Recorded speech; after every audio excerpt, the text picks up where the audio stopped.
छत्रपती संभाजीनगर लोकसभा मतदारसंघात चांगली चुरस निर्माण झाली आहे। सगळेच पक्ष लढण्याकरता इच्छुक असल्याने नेमकं कोण लढणार आणि कोण जिंकणार असा प्रश्न निर्माण झालाय। बदललेल्या राजकीय परिस्थितीत सगळीच समीकरणे बदलल्याचं स्पष्ट होत आहे। या संदर्भातच आपण सविस्तरपणे बघूया।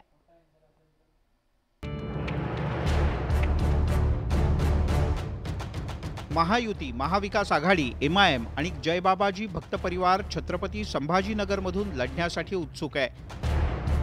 महायुतीतील तीनही पक्ष म्हणजे भाजप, शिवसेना आणि राष्ट्रवादीने लढण्यासाठी सज्ज असल्याचं म्हटलंय। महाविकास आघाडीतून ठाकरे गटाची उमेदवारी जवळपास निश्चित मानली जाते। विद्यमान खासदारामुळे एमआयएम पुन्हा मैदानात उतरणार यात शंकाच नाही। त्यात मोठा भक्त परिवार असल्याने बाबाजी भक्त परिवार सुद्धा निवडणुकीच्या रिंगणात उतरणार असं बोललं जात आहे। ठाकरे गटाकडून चंद्रकांत खैरे आणि अंबादास दानवे यांच्या नावाची चर्चा आहे। आमची तयारी, शिवसेनेची तयारी जबरदस्त आहे। माननीय बाळासाहेबांचा आशीर्वाद आणि उद्धव साहेबांच्या नेतृत्वाखाली आम्ही या ठिकाणी निवडणूक लढवतो आणि जोरदारपणे त्या ठिकाणी सांगतो हा गड शिवसेना प्रमुख माननीय बाळासाहेब ठाकरेंचा गड आहे। त्यामुळे हा कोणी हिरावून घेऊ शकत नाही। ठीक आहे रे, फुटले असतील, काही लोक गद्दार झाले असतील, त्याचं काय व्यक्त माहित नाही। छत्रपती संभाजीनगरमध्ये युतीमुळे भाजपला लोकसभेची जागा लढवता आली नाही। मात्र आता भाजपचा उमेदवार निवडून येईल असा विश्वास पदाधिकाऱ्यांनी व्यक्त केलाय। महायुतीत शिवसेनेला मतदारसंघ गेल्यास त्यांचा उमेदवार निवडून येण्याची शक्यता कमी असल्याचा दावा भाजपच्या नेत्यांकडून ऑफ द रेकॉर्ड केला जातोय। तर युतीमध्ये छत्रपती संभाजीनगरची जागा शिवसेनेकडे होती आणि आगामी काळात सुद्धा त्यात बदल होणार नाही असं संजय शिरसाट यांनी स्पष्ट केलं। कुणी कितीही दावे केले तरी फरक पडणार नाही असा टोलाही त्यांनी लगावला। निवडणुकीच्या काळामध्ये कार्यकर्ते अशा सर्व भावना त्याच्या व्यक्त करत असतात। प्रत्येकाला वाटतं की आपला मतदारसंघ हे आपल्या पक्षाला सुटावा, त्याच्यात त्यांचं काही गैर नाहीये।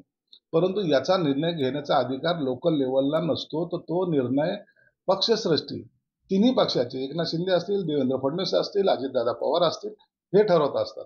म्हणून त्यांचा निर्णय हा अंतिम निर्णय असेल। भाजपला ही जागा सुटली पाहिजे आणि भाजपने कमळ या चिन्हावर आम्हाला लढवण्याची संधी मिळाली पाहिजे अशी आमची मागणी राहील।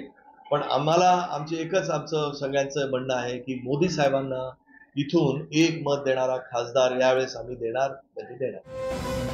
महायुतीत नव्यानं आलेल्या राष्ट्रवादी काँग्रेसनं सुद्धा संभाजीनगर लोकसभा मतदारसंघातून लढण्याचा पवित्रा घेतलाय।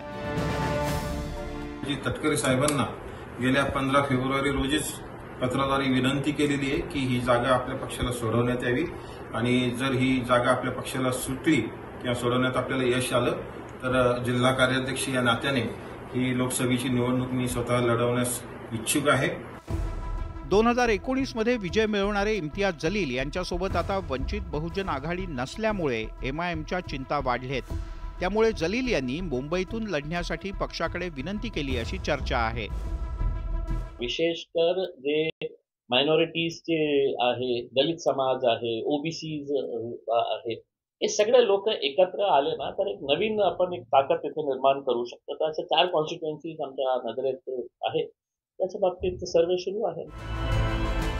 राजकीय पक्षांच्या भाऊगर्दीत लोकसभा निवडणूक लढवण्यासाठी जयबाबाजी भक्त परिवारानं सुद्धा उडी घेतली आहे। स्वामी शांतिगिरीजी महाराज हे जनार्दन स्वामी यांचे उत्तराधिकारी आणि लाखोंच्या संख्येनं त्यांचा भक्त परिवार आहे।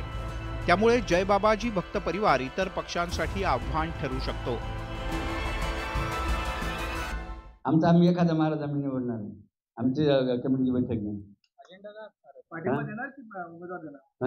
आम्ही प्रथम उमेदवार द्यायचा विचार करणार आहे, आला का? नंतर पुढचा दुसरा निर्णय नंतर नाही, नंतर करणार। अजेंडा काय राहणार? आमचा अजेंडा हाच आहे, लढा राष्ट्रहिताचा आणि संघर्ष राजकारणाचा। तर हिंदुत्व छत्रपती संभाजीनगर लोकसभा मतदारसंघात मराठा आंदोलनामुळे राजकीय गणित बदलतील अशी शक्यता निर्माण झाली आहे। मराठवाड्यात मराठा आरक्षणाचा लढा तीव्र आहे। इतर समाजाच्या नेत्यांना होणारा विरोध आणि प्रत्येक विधानसभा मतदारसंघात असणारी जातीय समीकरणं पाहता प्रत्येक पक्षाकडून मराठा उमेदवारच दिला जाऊ शकतो। आता सर्व बदललेल्या राजकीय समीकरणात कोण निवडून येतं याकडे जिल्ह्याचं लक्ष लागलंय। अविनाश कानडजे, न्यूज 18 लोकमत, छत्रपती संभाजीनगर।